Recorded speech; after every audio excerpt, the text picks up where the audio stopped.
Parliamentarian, کیونکہ یہ جو پی کا ایکٹ پاس ہوا ہے یہ اسمبلی سے پاس ہوا ہے، اگرچہ ان کی جو پروسیجرز ہے، جو طریقہ کار ہے، وہ کوئی اڈاپٹ نہیں کی گئی۔ یعنی ان کے پروسیجر تو یہ ہے کہ سب سے پہلے آپ جس کے متعلق قانون سازی کرتے ہیں تو اس کے لیے ضروری ہے کہ وہ تمام اسٹیک ہولڈر کو آپ سن لیں، ان کو آپ آن بورڈ لیں، ان کے ساتھ مشاورت ہو، اگر ان کی کوئی کنسرن ہوتی ہے تو اس کو ایڈریس کیا جائے۔ تو نہ اسمبلی میں اس کے اوپر کوئی پراپر ڈیبیٹ ہوئی، نہ اسٹینڈنگ کمیٹی میں اس کے اوپر کوئی پراپر ڈیبیٹ ہوئی، نہ پروسیجر فالو کیا گیا، اور نہ جو متعلقہ اسٹیک ہولڈرز ہے اس کو آن بورڈ کیا گیا۔ یہ جلدی کیا تھی؟ ہمیں پتہ ہے کہ ایک پارلیمنٹ جس میں لوگ بیٹھے ہیں وہ پبلک ریپرزینٹیٹیو نہ ہو تو اس کو کیا تکلیف ہوتی ہے کہ اس نے کون سی قانون سازی کرنی ہے، کون سا پبلک انٹرسٹ کو اس نے دیکھنا ہے۔ ان کا تو جو بوس کی طرف سے اس کو آرڈر ملتا ہے اس وہی کرے گا۔ یعنی آپ لوگ اس بات کے گواہ ہیں کہ 8 فروری کا مینڈیٹ قوم نے جس کو دیا اس کو مینڈیٹ سے محروم رکھا گیا، اور ایک جعلی لوگ جو مسترد شدہ ہے جس کو ریجیکٹ کیا گیا وہ پارلیمنٹ میں بیٹھ گئے ہیں۔ تو اس سے آپ کیا توقع رکھتے ہیں اس پارلیمنٹ سے؟ جو جسٹس محترم اسلام آباد ہائی کورٹ کے محسن اختر کیانی صاحب نے جو بات کی ہے میں اس کو سیکنڈ کرتا ہوں۔ بالکل پارلیمنٹ جو ہے نا ریڈنڈنٹ ہو گئی ہے، عملاً پارلیمنٹ وجود ہی نہیں ہے۔ آرڈر آتا ہے ایک بس اس نے پاس ہو رہا ہے، حکومت کو اس سے کوئی کام نہیں ہے کہ وہ پبلک انٹرسٹ میں ہے کہ نہیں ہے، لیکن بس چونکہ آرڈر آیا ہے تو آرڈر کو اوبے کرنا ہوتا ہے۔ پارلیمنٹ کا کام تو پبلک انٹرسٹ کو سرو کرنا ہوتا ہے، پبلک انٹرسٹ کو پروٹیکٹ کرنا ہوتا ہے۔ یہ پارلیمنٹ وہ حیثیت وہ کیفیت وہ نہیں رکھتی۔ اس لیے ہم نے مطالبہ کیا ہے کہ فوری طور پر ری الیکشن کروائی جائے، فیئر اینڈ فری الیکشن ہو، وہ الیکشن جس میں تمام اسٹیک ہولڈر، تمام پولیٹیکل پارٹیز وہ متفق ہو،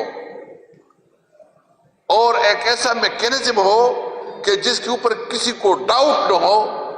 تب جو قانون سازی آئے گی، اگر ایک ایسا پارلیمنٹ وجود میں آئے جو پبلک انٹرسٹ کو سر کرتے ہیں، جو پبلک نمائندگی کرتی ہے، تب کوئی توقع ہوگی کہ اس ملک میں وہ قانون سازی ہوگی جو عوام کی فلاح و بہبود کے مطابق ہوگی۔ یہ جو 26ویں آئینی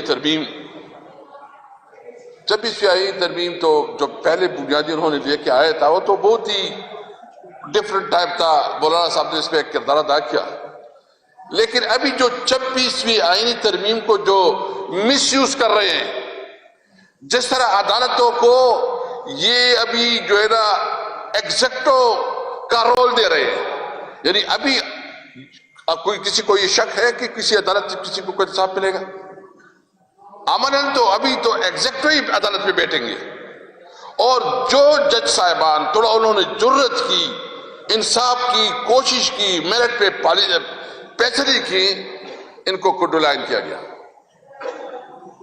مجھے بتائیں اس وقت آپ کہاں جائیں گے؟ اگر آپ بات نہیں کر سکتے، اگر آپ بات کریں گے تو آپ کے خلاف FIR ہوگا، اور جب آپ عدالت میں جائیں گے تو عدالت میں بھی ایگزیکٹو بیٹھے گا، اور وہ جہاں ایگزیکٹو جیسے فیصلے کرے گا، جیسا آرڈر دے گا وہ اس طرح ہوگا۔ تو اس کے خلاف اگر پوری قوم نہ نکلے تو پھر تو یہ بنانا ریپبلک ہے، پھر تو جنگل کا قانون ہے، پھر تو اس ملک میں نہ آئین رہا نہ قانون رہا۔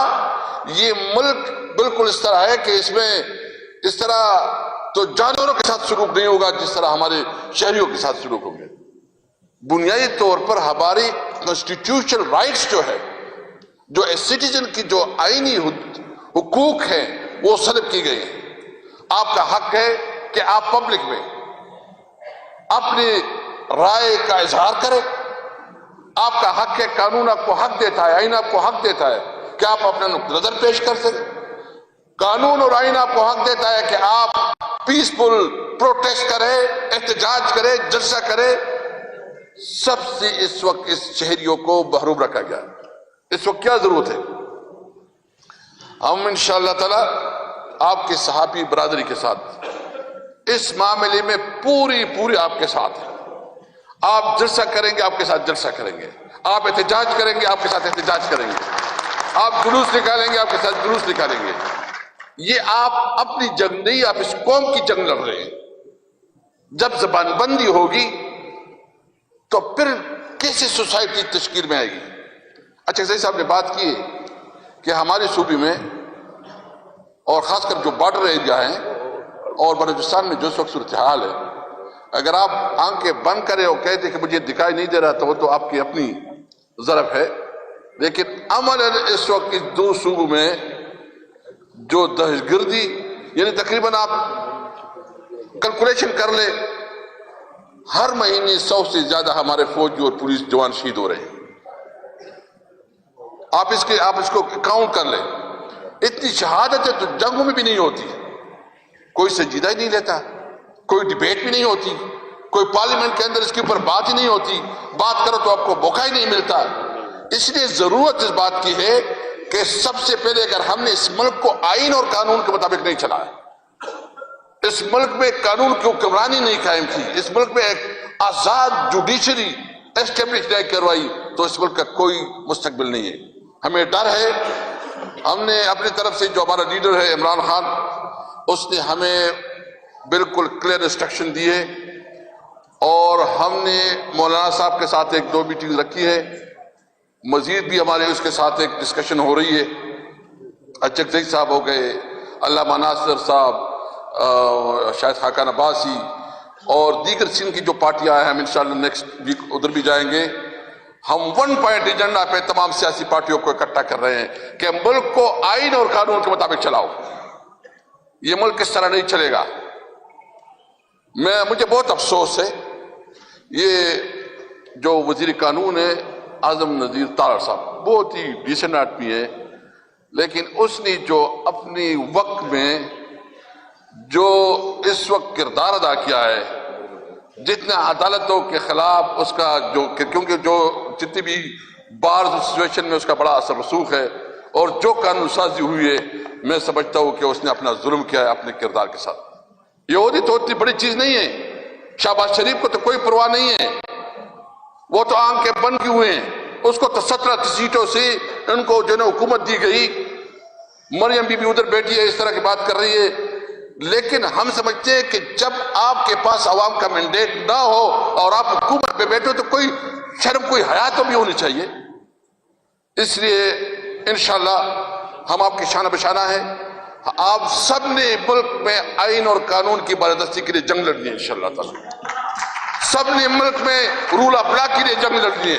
ہم سب نے ملک میں آزاد عدلیہ کے لیے جنگ لڑنی ہے انشاءاللہ تعالی. میں یہ آپ کو یقین دہانی کرتا ہوں کہ تحریک انصاف اور جو ہمارا الائنس ہے, اس میں آپ کی ہر قسم کی امداد اور سپورٹ کرے گی. شکریہ. السلام علیکم.